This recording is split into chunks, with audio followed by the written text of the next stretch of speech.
On that breaking news, a desperate manhunt continues for this man, Andre Longmore, 24 hours after Henry County police say he went on a deadly shooting spree. We want you to take a really good look at this picture. Police told us his hair might have grown out since then, but you can still get a pretty good idea of what this man looks like. Investigators told us Longmore found his first victim in the Dogwood Lake subdivision when he tried to carjack a man. Shortly after that, he allegedly shot and killed a couple and then another man. Channel 2's Justin Carter is live on McDonough Street, where that search is underway right now. Justin, you were one of the first reporters on the scene. Oh, yeah, Sophia, and it was chaotic. It happened now over 24 hours ago, and you can still see the police presence here, the heavy police presence. They are blocking off this subdivision here in Hampton out of safety reasons to ensure that this area is secure. It's a mega effort. Authorities are really trying to figure out where this suspect is. We were the first TV news crew to arrive on the scene. This woman told us that she was at a library along McDonough Street in Hampton when a woman ran in frantically around 11 o'clock Saturday morning. She just entered the building because her cell phone was taken away from her, and she was fearful for her life. And she ran to the back of the building, and I'm assuming that someone from the library called 911 for her. She had no idea that in the Dogwood Lake subdivision, just about a half mile down the road, a gunman was going around shooting people. Frankie Worth saw it happening. Just about to open up the window, I heard bow. When I open up the window, I see my man arms is up and he's coming back down. He told our Larry Sproul that the gunman, who police identified as 40-year-old Andre Longmore, was after his neighbor's car. He checked again. He realized that the shot was good. When he realized the shot was good, he took the weapon, he checked it for a minute, he put it back in his holster, he looked around for a minute, and I was kind of confused. Why ain't my neighbor stepping on the gas? Well, he ain't stepped on the gas because he been hit. He says Longmore slowly walked away and out of the subdivision. Police say in all, he killed 4 people, including a husband and a wife and 2 other men. Police now on a mission to find him by any means. I'm gonna set us directly to you, Mr. Longmore. Wherever you are, we will hunt you down in any hole that you may be residing in and bring you to custody. Period. All right, guys, so we got to talk about a story that would be getting national news attention. And I'm talking about wall-to-wall coverage on national television. I'm not talking about an article on CNN. This is an article on CNN about it, right? Because some people come in the comment section, they say, well, mainstream liberal media is covering the stories. Look, here's a random article from the Washington Post, right? Or from CNN. And it's like, a random article that doesn't even make the front page, they don't talk about it on television, is not the media covering the story, right? That's the media basically putting out an article to say that, hey, we covered it, but it's not the actual coverage we're talking about here, okay? We're talking about wall-to-wall coverage that we see of mass shootings when the shooting fits the narrative, aka it is a white person or a so-called white supremacist or somebody that may have ties to white supremacy if it's racially motivated in regards to, again, the white person, the white shooter going out and shooting and killing people that are not white. It's wall-to-wall coverage. It's on the front page for days. They're talking about it all day long on the networks. There's a cryon on the screen talking about it all day. We're talking about that type of coverage, right? A story like this would get that type of coverage if it fit the narrative. Unfortunately, it doesn't fit the narrative, right? Because we got to talk about a black man by the name of Andre Longmore, who is being accused of fatally shooting 4 people who happen to be white in Hampton, Georgia on Saturday morning before he was killed in a shootout with police. Now, I want to go ahead and play this clip, okay, of this news story.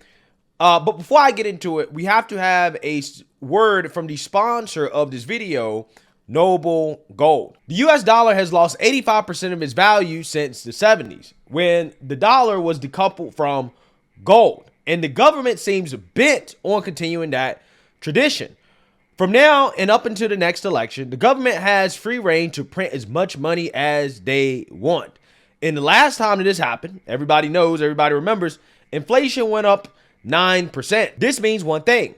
The security of your future and your family's future is all in your hands. Make sure you freeze the value of the wealth you're holding. Invest in gold with Noble Gold Investments. Gold is the one asset that is proven to withstand recession, inflation, and just about all economic threats. Noble Gold is here to help you if you want to invest in gold. You will also get a 24 karat, 1/4 ounce gold standard coin for free. Call Noble Gold Investments today at 877-646-5347 to get started, or go to noblegoldinvestments.com. That's noblegoldinvestments.com. And just remember, there's a risk with every investment, and there's no guarantee of any kind. Friends will remember the 4 people killed in a weekend mass shooting. 67-year-old Scott Levitt and his wife, 66-year-old Shirley Levitt, along with 65-year-old Steve Blizzard and 66-year-old Ronald Jeffers, all lived in Hampton.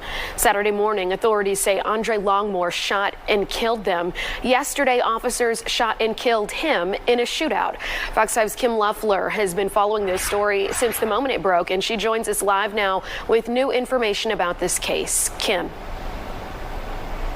Well, people we've talked to today are still in shock that this happened in this small town, but they are breathing a sigh of relief now that the shooter has been stopped. Now, as you said, this all started around 10:45 a.m. Saturday morning. Police say Andre Longmore, a resident in the Dogwood Lakes neighborhood, shot 4 of his neighbors before taking off in one of the victim's cars. They located him at a neighborhood in Jonesboro Sunday afternoon, where he was killed after a shootout with police. Neighbors tell us Longmore was a veteran and had mental health issues. One neighbor says 3 of those neighbors were killed within just 8 minutes of one another. They told us about one of the victims, 65-year-old Steve Blizzard. He served on our board of HOA, and he was just very vigilant. He knew a lot about the neighborhood, and he's just a good guy, just a really good guy. He had lived here since the neighborhood was established in the mid-90s, and so he was very knowledgeable about the neighborhood, been on the HOA. He was our vice president. They say Ronald Jeffers was also active in the neighborhood HOA. He lived right next to where the shooter lived. Scott and Shirley Levitt were living with their daughter. We spoke to one of their family members who asked for privacy at this time. Now, right now, police have not said exactly what led up to the shooting, but the neighbors we spoke to say right now it does appear to be random. There will be a vigil tonight at 7:30. That will be at the Terry Jones Depot Park. For now, live in Hampton, Kim Luffler, Fox 5 News. Yeah, so you seen that, you heard that. First and foremost, I want to say shout out to the police there for taking out the trash. Okay, they did an excellent job of finding this individual and killing this individual. Okay, a person that clearly, it seems to me, had issues and could not live in society without being an absolute menace to his neighbors. So shout out to the police. That is one badass sheriff that, you know, hunted this guy down, and ultimately they ended up killing him. And clearly this is a sad and tragic situation for the families. My thoughts and prayers go out to them for having to experience such a tragedy, okay, at the hands of what, again, appears to be a lunatic. This happens way too often in this country. And again, I'm just, you know, giving my condolences and my thoughts and prayers to the family members of these victims. I guarantee you most of you guys have probably not heard about this story until I covered it, okay, until you're hearing about it now. Now, I don't know if this person murdered these people because of their race. I don't know if it was a personal issue. I have no idea what the motivations are. And sadly, we may never know, right? Especially if the motivations just happen to be racial, okay? If police find out that this guy killed these 4 white people because they were white, or that this was racially motivated, you're never going to hear about it, okay? Because the guy is dead. He can't talk. He can't say anything. You're not going to hear about it the same way that you're never going to hear about the motivations of the shooter who happened to be trans that went into a Tennessee Christian school and shot up the school. You're never going to hear about the motivations. You're not going to read the manifesto because they know that the motivations don't fit the narrative. This person was probably brainwashed by the mainstream liberal media, radicalized by the mainstream liberal media to attack so-called Christian conservatives because allegedly we're bigots, okay? We're transphobic. And the mainstream liberal media, they don't want to be held accountable for the radicalism that is happening in this country, okay? Whether that be when we're talking about gender stuff, okay? You're radicalizing individuals to believe their lives are in danger, that their rights are being taken away when they're not, okay? When it comes to race, again, you have black people, in my opinion, that have been radicalized to believe that the white man is out to get them and that they could be killed randomly by some racist white man, particularly a police officer in the street, which is not true. This is the third time that I've covered a story like this in the past few months, okay? Twice before this story, I've covered stories about a black man randomly shooting and killing white people because they're white, okay?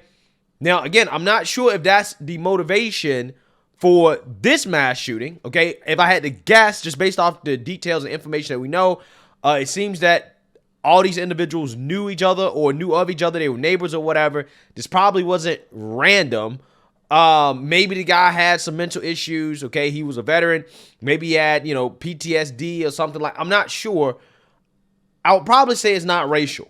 However, if the roles were reversed, we all know that regardless of the facts, the mainstream liberal media would be speculating left and right, wall-to-wall coverage of this being racially motivated, right? We'd be having a conversation about racism, okay? About a white man shooting and killing 4 black people. And why do white men feel entitled to kill black people? You have think pieces about how, as a black person, you can't even be a white man's neighbor without worrying about them killing you.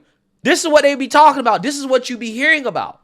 However, statistically speaking, the white man has more to worry about in regards to their life being taken by a black person than a black person has to worry about in regards to a white person taking their lives, right? And that's just the facts. But apparently facts are racist, okay? Facts are racist. So again, I don't know what the motivations are. All I'm saying is that this should be a national news story where there's wall-to-wall coverage about this situation and speculation in regards to why did this happen? Why did this person do this? Because we know that would be the case if the roles were reversed. We'd be having the race conversation.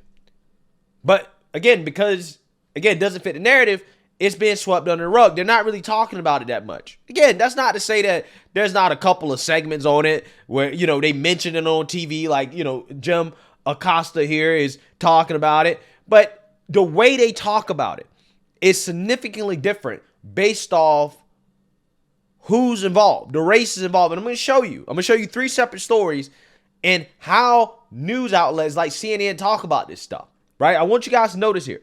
When CNN talks about this story, they say, Andre Longmore, the man accused of fatally shooting 4 people in Hampton, Georgia on Saturday morning, was killed in a shootout with police, according to Henry County Sheriff Reginald Scandrett. Now, I want you guys to pay attention here. Race is not mentioned at all. They're not telling you that the guy's black, right? And they're not telling you that the 4 people that he killed were white. However, again, you don't have this story at all anywhere close to what's on the main page, okay? Can't find it. Okay, can't find it. Not up here. Apparently, the only story out of Georgia that CNN feels is, front page worthy is something about Trump, of course, right? When you go to the story about the Buffalo mass shooter, okay, they say that the attack was racist, right? Which, hey, I guess, we have proof and evidence to suggest that it was. But still, look at how they describe this person. Look at how they talk about this. The 19-year-old white man who killed 10 people in a racist mass shooting at a grocery store in a predominantly black area of Buffalo last May apologized to the victims' families and was sentenced to life in prison during an emotional court hearing Wednesday. So again, do you guys see the difference here? Do you guys understand the difference? They're making sure to let you know this shooter was white, right? This is a white man. And he killed 10 people in a predominantly black area, right? They want you to know the race of the shooter, and they want you to know the race of the victims. They make it clear. They make it clear. Now, let's jump to the story about the Brooklyn subway shooting in which a black man committed this, and let's see how CNN describes this person. Rioters of a New York subway train were victims of a mass shooting Tuesday morning when a man donned a gas mask, set off smoke grenades, and began firing as the train made its way towards a Brooklyn station, police said. A suspect in the shooting, Frank James, 62, was arrested in Manhattan's East Village neighborhood Wednesday after a roughly 30-hour manhunt. Now, I want you guys to understand, not one time in this article do they mention that this guy is black, okay? Or an African American. None of that. They don't mention it. They don't mention his race. In fact, you don't see his race. You don't even see who the guy is until you scroll all the way to the bottom, right?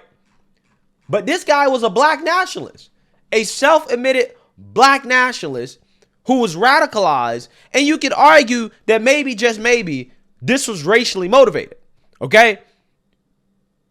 But again, where's the speculation about that? They're not telling you that the guy's a black nationalist. They're not even telling you that he's black, right? They're not telling you how black nationalism may have played into why he did this. But again, if this was a white man, regardless of whether or not, he was a white supremacist or what, they're going to speculate, right? He was a white supremacist. His skin color played a role in this. This is what happened. But if the shooter's black and he kills 4 white people, they're not even going to speculate that race may have been involved. They're not even going to consider that race may have been a factor. That, hey, maybe this was racially motivated. Maybe this is a hate crime. They're never going to speculate it. They're going to sweep it under the rug. It won't be on the front page. They'll talk about it for 30 seconds on national television, and they'll keep it moving. But again, if a white man commits the same crime, this was reversed, you have riots in the streets. You have people protesting, boo-hoo, whining, crying, talking about how the country's so racist, the white man's so bad, black people can't breathe, yada, yada, yada, et cetera, et cetera. And this is what I'm talking about. When I talk about the disparity in coverage, what I'm talking about is not that, the mainstream liberal media doesn't write an article about it. No, they're going to write an article about it. But the wall-to-wall coverage is not there. It doesn't matter how many people die. You can have a black man, he commits a mass shooting, he kills 10 white folks. It's not going to be wall-to-wall coverage by the media, okay? But again, if a white man, if he goes out and he kills, 10 black people, again, they're going to be talking about it all day. Joe Biden, Kamala, they're going to be showing up to the funeral of the victims. Okay, they're going to be giving these lectures on racism in this country.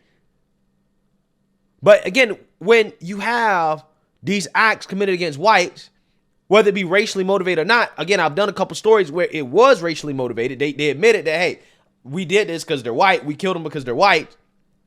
Crickets. Nothing, right? Nothing at all. They don't care. Again, I'm just sick of it, man. I'm sick of the disparity in coverage. I think that if you're going to cover mass shootings, don't politicize it, right? At the very least, cover them equally, because these were 4 people that died at the hands of their neighbors, and they're not getting the coverage or attention that they deserve.